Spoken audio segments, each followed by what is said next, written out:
this sense we have of what makes me me, what makes me Austin, is actually a reflection of these gut microbes, of these gut immune cells. And they have a say in who we are, and we have a say in who they are. Welcome to the Good Clean Nutrition Podcast. I'm your host, Ginger Holton, an integrative registered dietitian nutritionist.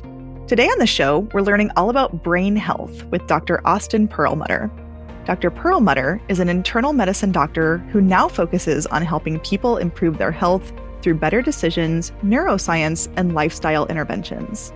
In the first episode of this series, we'll hone in on what is happening in your brain and how diet and lifestyle factors play an important role in the health of this critical organ.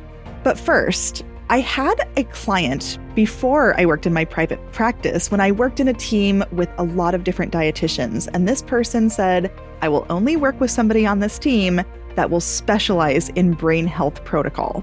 So in this sea of dietitians, I put my hand up and I said, I will take it on. The brain is such a complicated organ, and the way that food and nutrition and diet and lifestyle interact with it is also complex. So I did a deep dive into what is the connection, where is the research, and what am I going to do with this person to really help optimize his goal of reducing the risk of developing Alzheimer's in the future. One thing that I saw over and over again that should be a big focus was omega-3 fatty acids. Those are anti-inflammatory fats. It's so critical to make sure that you're getting enough omega-3s from either fatty fish or plant-based sources like flax, chia, hemp, walnuts. And so one thing that was really fun that we did together is we made some morning muffins. So we had flax, we had a little chia, we chopped up walnuts, we put some whole grains in there and some fruits, and you can even put veggies in there. You can do zucchini, you can do carrots, and then you have these really fun omega-3 rich, whole grain, high fiber,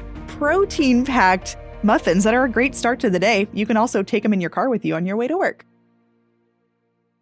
Welcome in, Dr. Perlmutter. We have a lot to talk about today. We're going to talk about the brain, a huge area of your expertise, and we just need to do a deep dive because of the complexity, I think.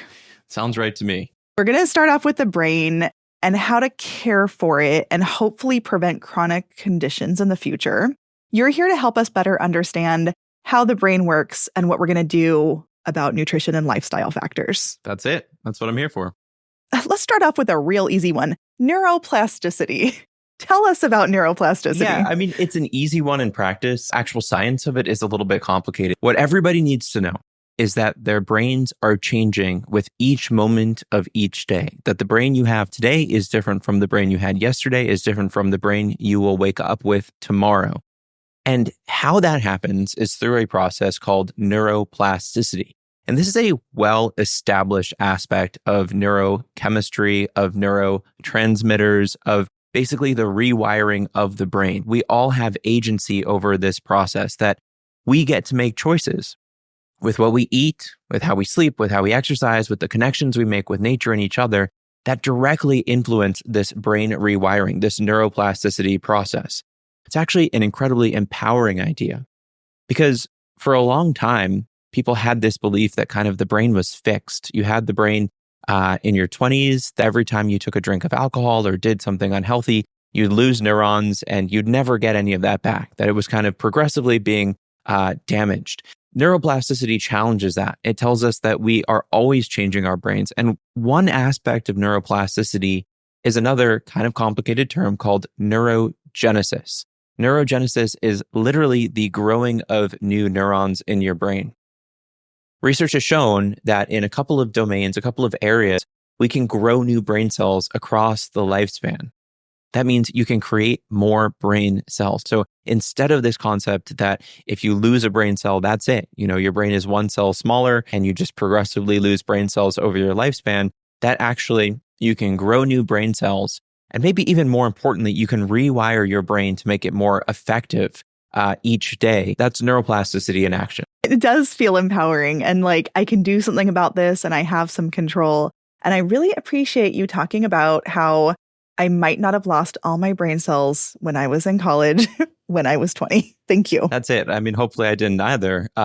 We all have the opportunity to do great things for our brain. It just so happens, that our brains progressively develop up until at least our kind of mid-20s, specifically a part of the brain called the prefrontal cortex. But the part of our brain that allows us to have executive functions, make healthy decisions, takes a long time to mature. And that's important because it allows us to make healthier decisions, hopefully later in life. So many people that ask me questions about, what can I do? I don't want to get Alzheimer's disease. What can I do to help prevent depression? All of these things converge on this idea of neuroplasticity and activating it in our favor. So many of the strategies that help to be neuroplasticity are the things we're going to be talking about, and diet is a very big component of that. What we're saying here is, just like you can build new, stronger muscles, you can build a stronger, healthier brain, but you've got to make a choice to make that happen. Unfortunately, we find ourselves in a society, in a world in which the majority of the decisions that are easiest are taking away from healthy neuroplasticity, taking away from brain health as a whole. What are some of the things that we can do to improve brain health? Prioritizing the quality of your sleep tonight. We could talk about a bunch of hacks, a bunch of strategies to make that happen, but that is such an important takeaway message. The best way to reclaim, to improve your brain health in a short amount of time is going to be sleep, not only because it works to make your brain function better, but also because it feels good. You're going to feel better. Your mood will be better, in addition to your brain generally functioning at a higher level. Can you tell me a little bit more about what exactly it does to your brain? A number of things happen during sleep that are essential to healthy brain function. Maybe the easiest one to understand is memory. So we know that our memories are especially consolidated and improved over the course of our night of sleep.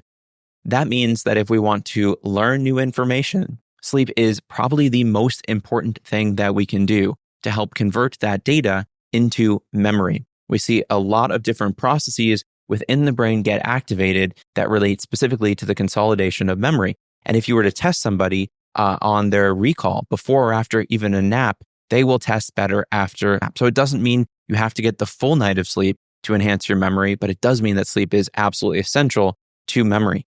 On that note, it's not just short-term memory that's so important as it relates to sleep. It is long-term cognitive ability, and that includes memory.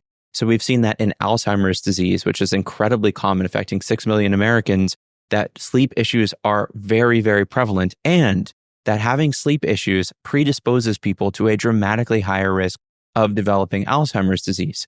So there is this long-term correlation between better quality sleep and better kind of storage of memory in the aggregate over decades. Some of the other short-term cognitive benefits of getting good sleep include the fact that we have better focus.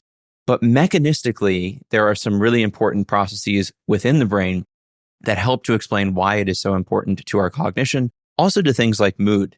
And these relate to the immune system, but the brain's immune system and the immune system of the body get programmed by the quality of our sleep. Another system relates to metabolism. So we know that our metabolic health is in part determined by the quality of our sleep. That relates to hormones like cortisol and insulin and blood sugar levels. But within the brain, we actually have this system called the glymphatic system that flushes out metabolic toxins that build up during the day.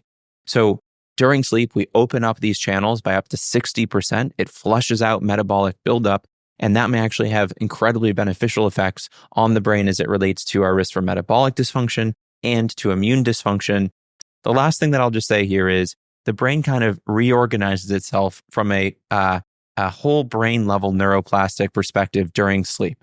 So during sleep, it helps to kind of coordinate the signaling between the neurons at the scale of the entire brain. So from a neuroplasticity perspective, this is an incredible opportunity to balance the way that the brain functions. There is good data showing that you have better emotional regulation. So a part of the brain called the amygdala turns out to be a little bit more quiet when we've had a good night of sleep. That's really important because the amygdala processes fear in addition to emotional reactivity. We also know that long-term, you get benefits to your memory. There are a number of really amazing benefits to be realized. It's all more reason to prioritize just that 7 to 9 hour window of good sleep tonight. So many of my clients come to me and they want to feel sharper or, more energetic, more clear-headed. And so I do talk about sleep quite a bit, but the specific reasons you're giving me are so compelling for people. There's so much to gain from it. Absolutely. There's another one that I'd like to refer to, and specifically anybody who's in, honestly, the majority of Americans now who are thinking about weight loss. And that relates specifically to what sleep does to the way we process kind of rewards and food. So some really interesting research shows that when people are sleep deprived, they eat a substantial amount more calories the next day. Now, there is this debate, which is about, well, is it really the calories or the quality of the calories? And in this case, the data shows it's both. So not only do people eat several hundred more calories the next day, but they preferentially choose unhealthy foods. When you put a sleep-deprived person in front of a buffet, they will go for the unhealthy foods, the added sugars, the ultra-processed foods. So there's something that happens within the brain as a result of sleep deprivation that actually leads us to make unhealthy decisions, specifically around our food choices. Now, that's not something that most people talk about. Most people talk about, well, there's willpower, right? And that's being broken down a little bit now by the advent of these GLP-1 drugs that are showing, well, it's not just about whether a person wants to or not, because when you change this molecule, this GLP-1 pathway, people's perspectives and desire for food change. So it's not like we've acted on, well, we've just amped up their willpower by giving them a GLP-1 agonist. No, it turns out that hormones like GLP-1 influence the way that we choose to eat, whether it's a healthy food, an unhealthy food, or the amount of food. But it's important to recognize it's not just about that one hormone, that sleep by itself has this incredible effect on changing how much we want to eat and the quality of what we eat. Another thing that's very relevant to my population, I would say, Dr. Perlmutter, is exercise. And I know that there's a big connection between brain health and exercise. Can you walk me through that one? The link between physical activity and brain health is one of the most profound aspects of lifestyle medicine as it relates to improving brain wellness across the lifespan. And I would say we spend so much time talking about exercise for cardiovascular disease prevention. This is what was drilled into me in school. It's you need to go jogging, you need to get your heart rate up because it improves your heart health. And heart health is a really important outcome of what we're trying to optimize towards, because we know that heart disease remains the top killer around the world. But I would argue the benefits of exercise for the brain are even more important because everything else is a surrogate for good brain health. Meaning, if you were to ask people what really matters to them in life, eventually they would get to the piece, which is, I want to be happy. I want to feel connected. I want to have the ability to do things in a meaningful way. Those are all directly an output of how your brain works. So any disease condition, whether it's a heart issue, pain in your foot, GI upset, it matters because it detracts from your quality of life. Quality of life is a brain health outcome. So going back to this point here, yes, we talk about exercise for cardiovascular disease prevention, and yes, it is an amazing tool in that arsenal. However, exercise turns out to be, if not at least one of the top interventions for enhancing brain health now and for the rest of our lives. To give you two examples, we now know that people who exercise are at a dramatically lower risk for developing depression. We know that people who exercise are at a dramatically lower risk for developing Alzheimer's dementia, which is the most common form of dementia, as well as Parkinson's disease, as well as a host of other brain-related issues. So exercise is absolutely invaluable as a piece of the toolkit in preventing brain health issues and in enhancing brain health today. The reasons that exercise, and I really should say physical activity, because I don't love this idea that we're telling people you have to go out and exercise. No, the idea is movement. It's simply moving your body is a good thing for your brain and for your body, for every part of your body.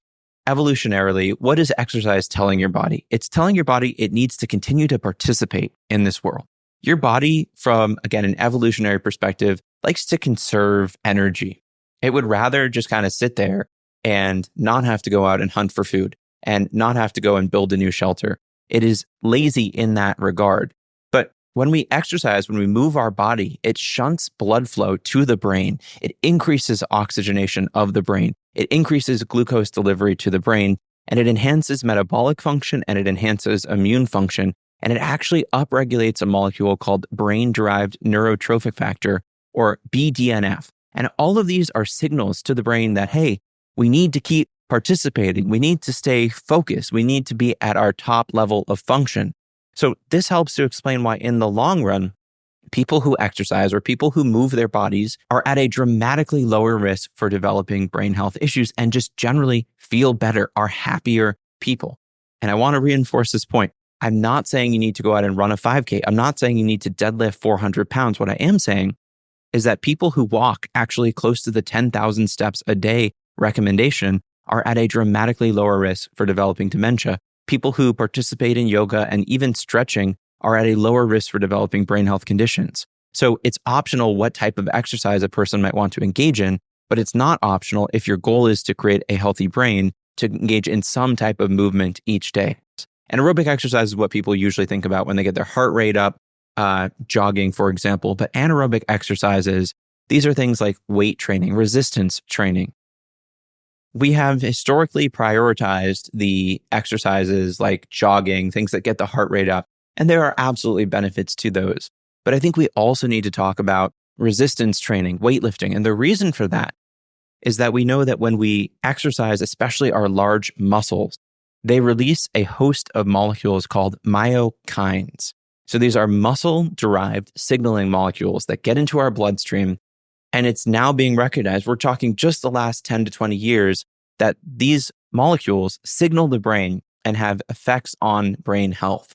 I've been talking to my clients a lot about strength training for aging, healthy aging, menopause, perimenopause. We've been talking about on the Good Clean Nutrition podcast, bone health. There's so many benefits. I didn't quite realize that when the muscle's getting broken down, that it's talking to your brain so much. Some of these molecules, for example, interleukin-6, have been historically seen as inflammatory.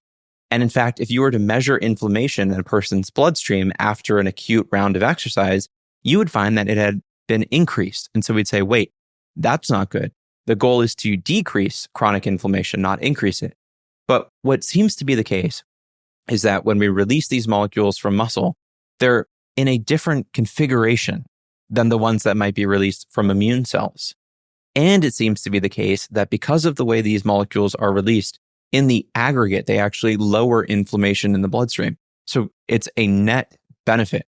Now, the caveat to all of this is to say everything has to be taken in balance. So if your goal is to live the longest, healthiest life possible and to support your immune system, for example, and not have too much inflammation, ultramarathoning may not be the best bet. You go over this threshold and then you start to actually create damage that persists. So by definition, when you're exercising and using your muscles, you are damaging them, but they build back stronger the second time. It tells the body, hey, I need to build some muscle. We're using this for some reason. It's actually one of the reasons I think brain exercises are so important. You need to tell your body, hey, we're using this. We need to continue to keep this active. But in the spectrum, while it's great to do some stretches, it's probably a bit better to do around 30 minutes of moderate intensity exercise. And while it's great to do that moderate intensity exercise, it's probably not as helpful to do 4 hours worth of really intense exercise. So it's really about finding that balance. And now I will say, as you know well, it's all about what works for the person. So for one person, an exercise like high intensity interval training might be fantastic. For another person with joint issues and who hasn't been doing a lot of exercise, that's a disaster. And the reason is because they're going to do it, they're going to hurt themselves, it's going to be painful, and then they'll stop exercising altogether. So if you're out there and you're trying to incorporate more movement into your day, my recommendation is to find something small, sustainable, and enjoyable. And that might be going around the block with your dog once a day. That might be getting into a yoga class with some friends. That might be signing up for a pickleball course. It doesn't necessarily matter the specifics of what it is from a general perspective. What matters is what you enjoy and you can stick to. Orgain's all-in-one nutrition shakes are formulated for everyday nutrition and cater to a variety of health needs and conditions. Available in dairy and plant-based options, these shakes have been carefully crafted to deliver 16 grams of high-quality protein, along with up to 22 essential vitamins and minerals, and a wholesome blend of organic fruits and veggies. For little ones, Orgain offers plant and dairy-based organic kids shakes balanced with 8 grams of protein, essential nutrients, and a delicious mix of fruits and veggies. Even the pickiest kids will be asking for more. Take charge of your health and the well-being of others with Orgain. Visit Orgain.com today to explore the full range of products. You mentioned like neuropathways, and I'm wondering if you can define neurotransmitters. Can you explain that in simple terms? I can. So, in essence, neurotransmitters are simply signals that convey data between neurons. And there are names that people are familiar with, like serotonin, dopamine, norepinephrine, epinephrine, GABA.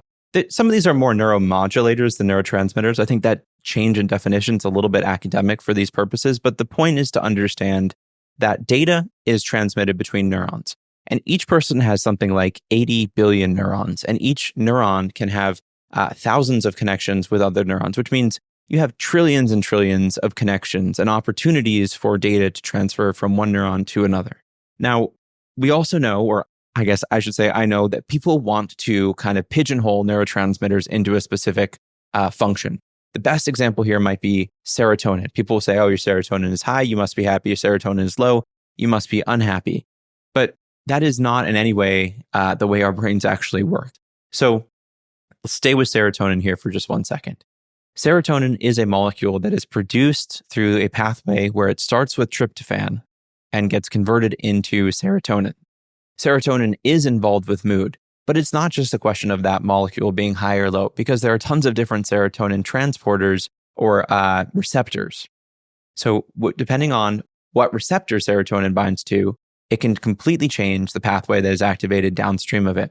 We also know from a study that was just published 2 years ago that levels of serotonin in the body and the brain don't really correlate with depression and maybe are not the mechanism by which antidepressants work.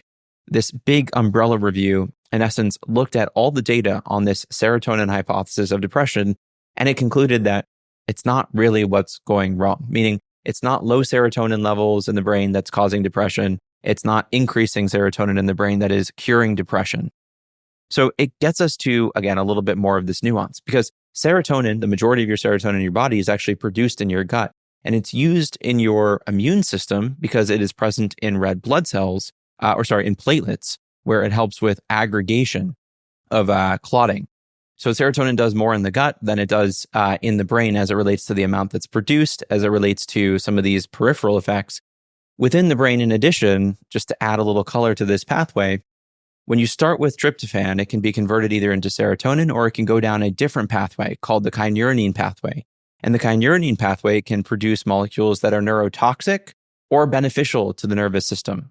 So the point here being, it's great to start with a neurotransmitter. It's great to understand that these signals are transmitted through the brain, but it's not the end all be all. And I think that as it relates to interventions like diet, as it relates to interventions like exercise and their beneficial effects on the brain, we shouldn't get stuck on, well, it boosts serotonin or it boosts dopamine, because that's not really the way these things work. Instead, we need to think about multiple pathways. So neurotransmitters are one, but we also have the brain's immune system.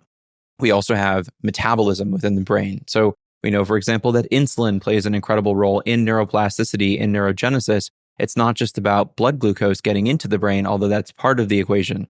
Neuroplasticity is kind of its standalone conversation as to what's happening. We've already discussed that to some extent.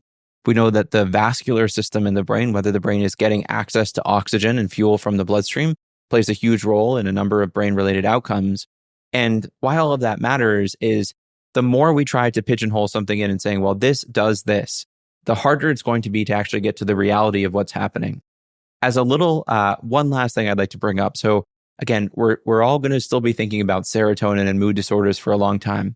But in the context of serotonin going wrong, meaning a condition like serotonin syndrome, where serotonin levels go way up in the brain, people are nowhere near happy. They actually develop kind of a psychosis. They develop a number of other issues.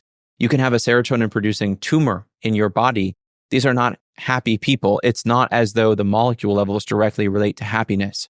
So the brain is, of course, one of the most complicated things in the body, and we need to start talking about it from a more holistic perspective rather than simply saying, well, if I just increase my serotonin, I can check this box and call it a day. And this isn't to say that we shouldn't use pharmaceuticals for conditions like depression. It is to say that we're probably not right in just saying, well, a serotonin reuptake inhibitor elevates serotonin, and that was your issue. Let's call it a day. We need to have more conversations about nuance around mental health, cognitive health, and it all relates to these different pathways in the brain.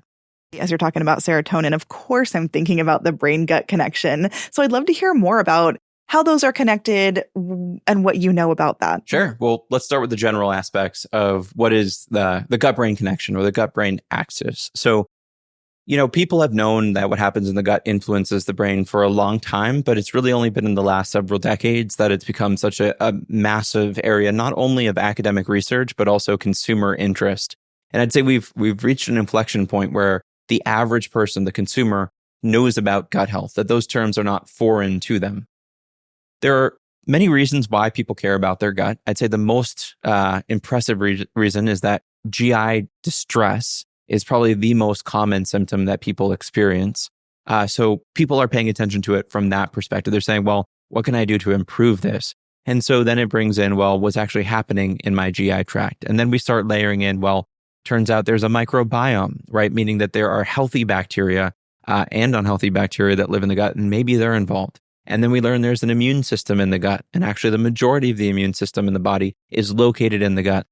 And then we understand that there is signaling between the immune system in the gut and the microbiome in the gut. So now there's all of these different aspects of science that we can get involved with and start saying, well, what does diet do to this? But as it relates to the brain, it's kind of a strange idea that what happens down in the GI tract, this 25-foot long tract that runs from your mouth to your bottom, is influencing what happens within the walls of your cranial vault, meaning inside your skull. But it turns out that is absolutely the case. And a huge theme here that I perpetually am surprised by is how much what happens in the body influences the brain. And we've got to come back to this from an evolutionary perspective again, because the brain is tasked with, in essence, synthesizing a signal out of all of the data that the body is collecting and then making choices that are best in line with protecting the survivability of the cells of the body, or basically keeping you alive. That is kind of the goal of the brain. It's not to have you be happy. It's not for you to live a fulfilled life. It's not for you to have amazing social connections. It's for you to survive. And from that perspective, of course, the brain needs to pay attention to every danger signal or other signal coming in through the body. So where do these signals come from? Well, we know we're getting a ton of sensory data directly into the brain through what we smell, through what we hear, and through what we see, right? So if you watch a scary movie, you're going to raise your cortisol. That is the brain responding to what it perceives as a threat. If you hear something, a noise of something crunching while you're walking through a dark forest, you will similarly produce more of these stress hormones because the brain wants to respond to that. And certain smells can actually have interesting effects on the brain. But it turns out that the data that comes in through other parts of our body also have a direct impact on how our brain functions. And as an example here, if a person eats a food, that food is going to fill up their belly and make them feel full. How does that happen? Well, you produce molecules in the GI tract that tell you to feel full. So leptin being one example. This is a response to having that food come through. We also know that taste receptors, so we have taste receptors throughout our GI tract, can actually sample food and can tell the brain about what is happening here. One interesting example is that taste receptors in the lower GI tract can produce GLP-1, can actually act on those pathways. So it's another way that satiety may get to the brain, even though we're not consciously aware of that happening. But the convergence of this research for me is really around what happens in the conversation between the gut microbiome, the immune system, and the brain.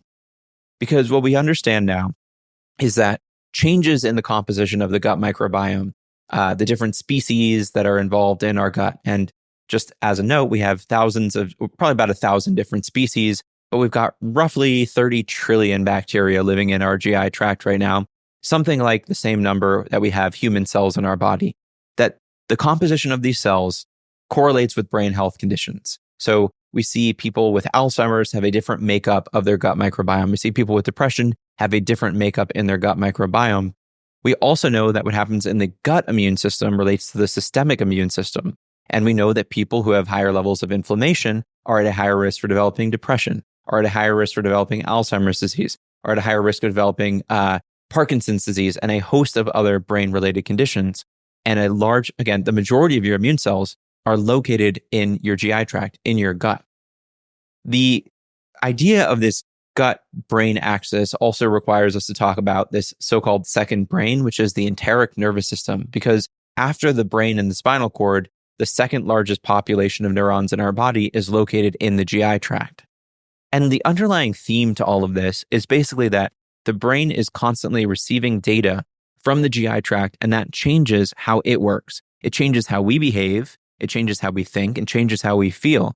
And it's a little bit challenging to get our hands around because I think most people want to believe that they are consciously directing those aspects of their lives. So if they make a choice as to one food or another food, that's because they weighed the pros and cons and they made that choice. But the reality is, probably the majority of what drives our decision making, how we feel, and even who we are, is a reflection of these unconscious inputs into our brain, of which the gut microbiome is probably one of the single biggest reservoirs of data that we are responding to by way of the gut immune system, by way of signals that get transmitted from the vagus nerve, which basically has nerve endings in the gut and takes that data to the brain, by way of the bloodstream, which carries signals from the gut microbiome, from the gut immune system, and even from our food to our brain.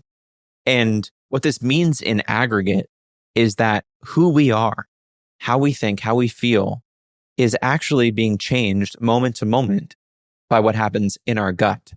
And that means that who we are, how we think, how we feel, is being changed by the foods that we eat. And if you kind of play this out to the logical end, you realize that the sense we have of what makes me, what makes me Austin, is actually a reflection of these gut microbes, of these gut immune cells. And they have a say in who we are, and we have a say in who they are.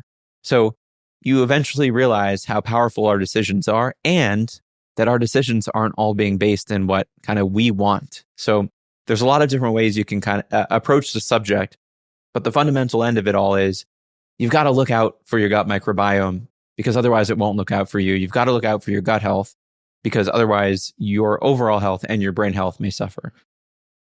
It's such an incredible connection. And you mentioned a couple times the immune system. So I'm wondering about the connection between gut health, brain, immune system, inflammation. It's this big web, it sounds like. It really is. And it's one of these things where you can get into it at any stage and be amazed at how much complexity there is. One of my main roles right now is at a company called Big Bold Health. And our goal is to help people disentangle the complexities of the immune system, and specifically to get people to understand that the immune system is so much more than just a defense mechanism. We have these overly simplified, common explanations of all these different systems in the body. The problem is when these overly simplified explanations of these systems in the body lead to people making choices that take away from their wellness. So as it relates to the immune system, we've kind of thought about this, and I'd say we still think about this as a population as a defense system. The immune system kicks in when it detects some sort of, let's say, microbial danger. It ramps up production of a host of different molecules and cells. Hopefully, if things go well, it fights off the microbe, it seals off the wound, and we call it a day and we go back to a relative state of low immune activation. So if you buy into this, and it's not untrue, it's just not the entirety of the equation, then we talk about boosting the immune system. You take a high dose of vitamin C, you boost the immune system, it's better able to fight off microbes, and you're better off than if you didn't take the vitamin C. But that is not even half of what the immune system does. Because getting back to the central theme about, how does the brain respond to what's happening in the body? Well, the immune system is a principal conduit of data from the body to the brain. So one of the major roles of the immune system that most people are completely unaware of is that it changes the way that we think, changes the way that we feel, because it is communicating to us, here's what's happening in the outside world. And to give you a couple of examples of how powerful this is, what we know is, as I've already said, higher levels of inflammation predisposes to higher risk for depression and specifically treatment-resistant depression. If you induce inflammation in a healthy person by injecting them with a molecule called lipopolysaccharide, or LPS, which is a piece of a gram-negative bacterium, they will pretty reliably start to experience depressed symptoms. So you're, in essence, creating depression de novo, or from scratch, by increasing inflammation. We know that higher inflammation predicts risk of heart disease, diabetes, obesity, and Alzheimer's disease. And this speaks to the fact that inflammation does a whole lot more than just defend against microbes, that it is communicating with every organ in our body and communicating in particular with our brain. Beyond this, we know that within our brain, about 15% of our brain cells are actually immune cells. They're called microglial cells. And I know I'm putting out a whole bunch of kind of seemingly random scientific facts, but we all operate with these myths, which is our brain is full of neurons and there's nothing we can do about them. They kind of are what they are. That is just not the case, because actually half of the cells in our brains are not neurons at all. There are these glial cells, of which these microglial immune cells are a huge percentage. And the brain's immune system is listening to what's happening in the body's immune system. The brain's immune system is listening to what you take in through your eyes and through your ears. And it's certainly listening to what comes up through the gut. So to put all of this together, there are so many systems at play. So we could talk about the endocrine system and hormones. We could talk about metabolism, the immune system, the microbiome. The bottom line is we are each miraculous individuals with incredibly unique and complicated brains that make us who we are.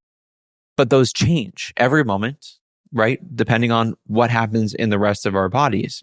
So this is all the more reason to start paying attention to the simple decisions we make every day, because they impact each of these systems. A bite of food that you eat changes your metabolism, changes your endocrine function, changes your immune function, changes your microbiome, changes the makeup of your gut immune cells, just as it changes the makeup of your gut cells. And the aggregate effect of all of this is that it impacts your brain function. You talk in your research and communication a lot about the Mediterranean diet. And so we know, I learned from you, sleep is critically important. Exercise, especially strength training, especially getting exercise every day and moving your body. Tell me about diet. This is my biggest passion. Yeah. I think diet is the most interesting conversation for most people as it relates to improving their health. And what's challenging about diet is you have two people with 5 opinions about the best diet. What I would recommend people do is that they do their own work, right? So learn about, is this a peer-reviewed, evidence-based dietary plan? And talk to your practitioner about what works for you. As we're looking at the best diets for brain health, the Mediterranean diet is the number one. And the variant of the Mediterranean diet, which is the Mediterranean Intervention for Neurodegenerative Delay, which is a mouthful, but it's the MIND diet, MIND. And time again, what we have seen is that people who adhere to a Mediterranean pattern diet, and we'll talk about what that looks like in a moment, are at lower risk of neurodegenerative diseases, so Parkinson's, Alzheimer's disease, and mental health conditions like depression. In the spectrum of dietary interventions, this is the one that has been best studied and best substantiated. Now, I know that people have a number of opinions on this, and I will just say as a caveat, it's not going to be right for every person. Some people may have intolerance to some aspect of the Mediterranean diet. Feta cheese is sometimes on the Mediterranean diet. Not everybody is going to handle that. Similarly, whole grains are part of the Mediterranean pattern diet. Not everybody is going to handle that. But by and large, the Mediterranean pattern diet is one that emphasizes the consumption of minimally processed foods. And I think that is the best place to start with. What I tell people is eat the foods that people have messed with the least. The more a human has messed with the food, the lower the chances are that it's going to be adding a significant amount of value to you. I want to put in a caveat here. I've been challenged on this before, and I think it's important. There is absolutely a benefit to the fortification of foods. So if you were to eat a bowl of cereal, it's been fortified with vitamins and minerals, so you don't get a deficiency. And I think in the right context, that's really important. But let's talk about why that is the case. It's fortified because the actual food itself doesn't have the nutrients that you need. And so the further we get from a real food that you could point to on the grocery store shelf and say, that is one word, you get one word, that is kale, that is salmon, that is an almond. Once you start get to enriched white almond processed flour, not the same thing. So what that looks like in practice is eating lots of diverse fruits and vegetables, nuts and seeds, herbs and spices. It's eating in the Mediterranean pattern, more on the seafood side, if you choose to eat meat and meat-based products. And it's eating some poultry and less red meat. It's definitely not eating a lot of sugary foods. And there is a overwhelming scientific consensus that nobody needs to be eating sugar-sweetened foods or beverages. They serve almost no purpose. There's a very small subset of people who might benefit from them, if they are very intense exercising. But for most people, I would say that just avoid anything with added sugar. It's doing you no services whatsoever or providing no benefits for you. As it relates to some specific foods, there's some decent data suggesting that olive oil consumption can help to prevent certain cognitive issues. Olive oil may actually help to enhance the quality of the blood-brain barrier, which keeps out things from the outside of the body that you don't want getting inside the brain. One of the variables that's been found time and time again in diets like the Mediterranean diet is that they're very high in molecules called polyphenols. Polyphenols, chemical term, but it's what gives fruits and vegetables their color. And these are kind of plant defense molecules because plants, unlike humans, aren't able to pull up their roots and just run away if there's a pest. So they have to produce molecules that fight off things like bacteria, fungi in the environment. Polyphenols, though, when humans consume them, linked to a host of wellness benefits, brain health benefits, gut health benefits. And so one of the reasons why researchers have suggested the Mediterranean diet is so valuable to overall and to brain health is because it's especially high in these polyphenols. The richest sources of polyphenols in our diet, actually, I mean, for the average American, it's probably coffee and maybe some red wine, but it should be things like herbs and spices because these are incredibly concentrated in polyphenols. So even black pepper, but turmeric, rosemary, sage, they're very rich in these molecules that have been shown to have all these potential benefits to our immune health, our metabolic health, and in doing so, improving the state of our brains. Disclaimer, I'm not saying there is one diet that is best for everyone, but I am saying, as it relates to long-term brain health, this is the best studied dietary pattern. And yes, it is one that emphasizes a bunch of plant-based foods. It is one that emphasizes, if you choose to eat meat, more seafood as opposed to red meat. And there's some contention around whether we should be consuming red wine in this diet. I think as it relates to the brain, alcohol is toxic. If you choose to drink wine or alcohol, make sure it's moderate level as opposed to going over the top because high levels of alcohol are absolutely toxic to the brain. I've done a lot of work in the anti-inflammatory space, but honestly, as you're talking about the Mediterranean diet and defining it, I see every similarity. There's not one specific diet. I have 50 clients right now. They're all like on their own path. It does need to be personalized, but still there's evidence that shows so clearly that some foods are helpful. I think that's true. One other thing I'd like to say here too is I think there's always the ability for certain people to say, look, it has to be organic. It has to be, you have to source it from this one farmer I know at the end of the street. Otherwise, it's not even worth eating the food. And I think this is just like exercise, a question of better, not perfect. And so that might mean for you or for most people, cutting back on sugary beverages. And it might mean for most people, not necessarily saying, I'm going to only eat kale salad with organic walnuts for dinner with mackerels 3 times a week. Many people don't like that. But you could sub out white flour for something with more polyphenol. Or you could say, instead of bringing a bag of Oreos to the office, I will put some nuts into a bag and that will be my snack. It's really just finding the small ways to go from, a D grade to a C grade, and then you can start talking about what does it take to get to a B and to a B plus.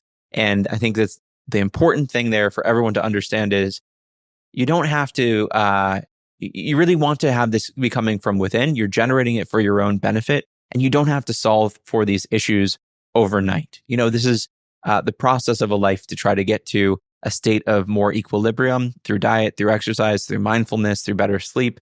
And you really want to have people around you that are supportive of kind of that iterative model as opposed to either you're doing it or you're not. Oh, 100%. Working with experts like yourself and registered dietitians, that is really how you make the progress, not perfection. And you were talking about the farmer's market, which made me think about getting outside and that connection to health. So we're going to talk about that in our next episode. I'm so excited to learn from you. Can't wait.